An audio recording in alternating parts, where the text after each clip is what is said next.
Shalom à tous, ici Rabbi Shapira.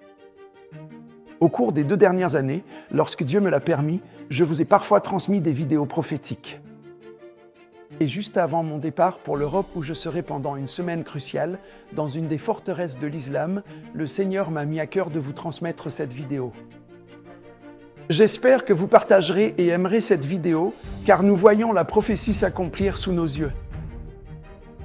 Regardez, il y a 15 jours, la Maison Blanche a décidé d'accueillir Mohamed Al-Julani, le prochain dirigeant de la Syrie. Cet homme, un djihadiste, a été honoré à la Maison Blanche. Vous comprenez? Un djihadiste honoré à la Maison Blanche, cet homme a été qualifié d'homme courageux par l'administration. Et nous voilà aujourd'hui, 15 jours plus tard, alors qu'une terrible tragédie a eu lieu en Israël cette semaine. 6 soldats ont été gravement blessés à la frontière entre la Syrie et Israël, c'est-à-dire sur le plateau du Golan, juste à l'intérieur du territoire syrien, où l'on exige maintenant avec insistance que les forces israéliennes se retirent complètement avec leurs troupes et leurs équipements de cette zone stratégique. Vous comprenez?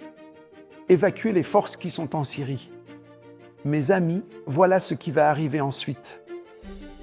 Tout comme l'administration a fait pression sur Israël à Gaza, elle va faire pression sur Israël en Syrie. Le moment approche où l'on demandera à Israël, au nom de la paix, de se retirer de l'Hermon. Et même la centrale des médias en Israël a posé la question. Pourquoi personne n'a-t-il réagi à la tragédie de cette semaine concernant les 6 soldats? C'est parce qu'on a peur de Donald Trump. Vous devez comprendre que maintenant Donald Trump joue ses cartes comme s'il était le shérif, le Dieu et le Seigneur du Moyen-Orient. Il sert un dessein bien précis qui ouvrira la voie à l'anti-messie et finalement au messie pour le monde entier. Il n'est pas l'anti-messie, il va arriver près, très bientôt. Soyez sur vos gardes. Il y a une alliance qui s'est formée entre l'Europe et les États-Unis et il y a aussi une alliance qui se forme actuellement entre les États-Unis et le monde musulman. C'est stupéfiant de voir un djihadiste à la Maison Blanche. En Irlande, aujourd'hui même, le gouvernement de Dublin a annoncé qu'il allait changer le nom du célèbre parc Raïm Herzog, qui est bien connu à Dublin, et qu'il allait le renommer le parc de la liberté de la Palestine. Ceci dans le but d'effacer toute trace de judaïsme. Toute trace de judaïsme en Europe est supprimée. Remarquez-vous ce qui se passe en ce moment? Aujourd'hui, ce dimanche matin, quelque chose de stupéfiant se passe au Liban. Prenez note, car la prophétie s'accomplit sous nos yeux. Je cite ici le Jérusalem Post qui dit « Le Hezbollah accueille le pape Léon au Liban ». Permettez-moi de le répéter, le Hezbollah, l'organisation terroriste qui a décapité des bébés, violé des femmes, qui a soutenu et aidé le Hamas, accueille aujourd'hui chaleureusement le chef spirituel de l'Église catholique romaine, le pape Léon XIV. Il souligne aussi, et je cite, l'importance de la foi et de l'union entre les 2 religions abrahamiques, l'islam et le christianisme.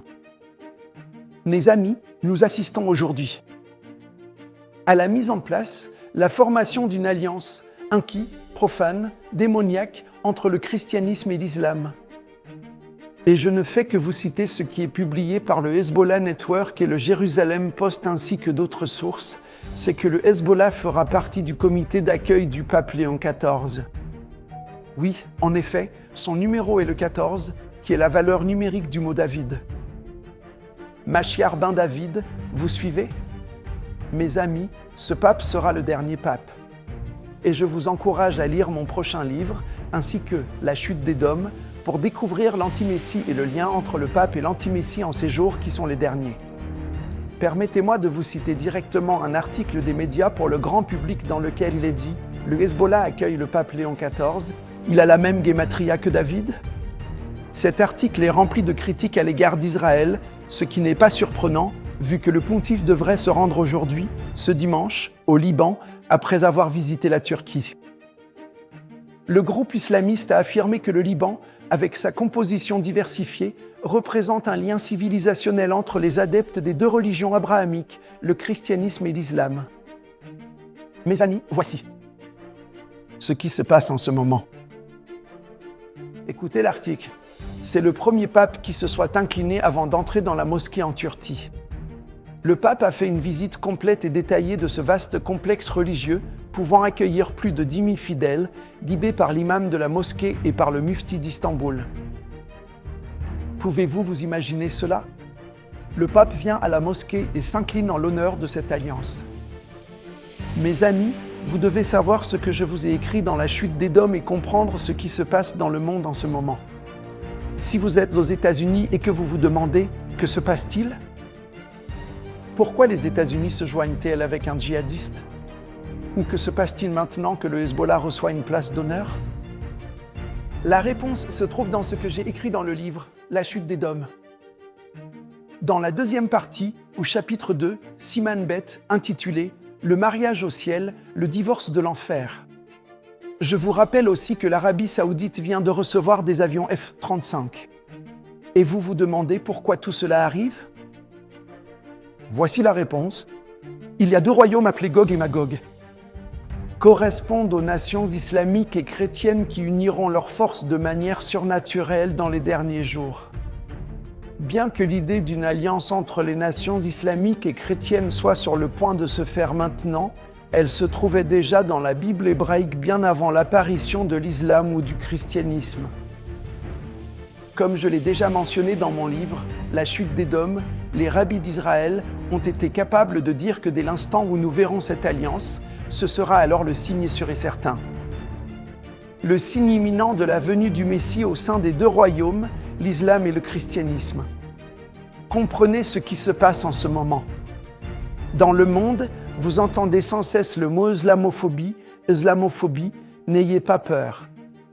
Aujourd'hui, je vous dis ayez peur, car cette union qui se forme aux États-Unis entre Ésaü et Ismaël, ainsi qu'en Europe, commence par un mariage qui va se terminer par une troisième guerre mondiale appelée Géorgie et Magog, qui aura lieu là-haut. En fin de compte, elle se transformera en une guerre contre Jacob.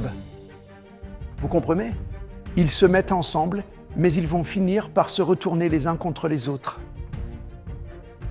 Pourquoi est-ce que je vous dis de vous inquiéter? À cause de la parole du Talmud et du grand secret du Talmud.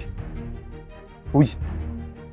Il est dit que Rabba Bar Anna affirme que, dans les derniers jours, Rome est destinée à tomber entre les mains de la Perse. En essence, le monde occidental, le christianisme, tombera entre les mains de l'islam.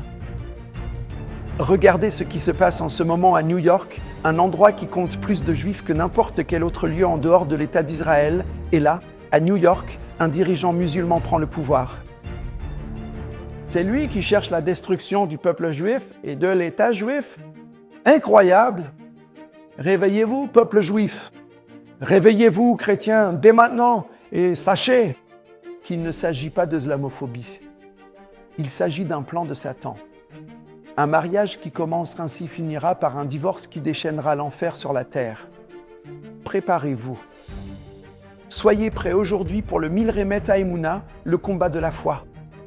Nous sommes dans les jours de la prophétie, élevez vos voix tant que vous avez encore une voix. Voici mon message pour vous aujourd'hui alors que je me dirige vers le centre de ce monde musulman. Lisez la chute d'Édom. On se retrouve en Europe.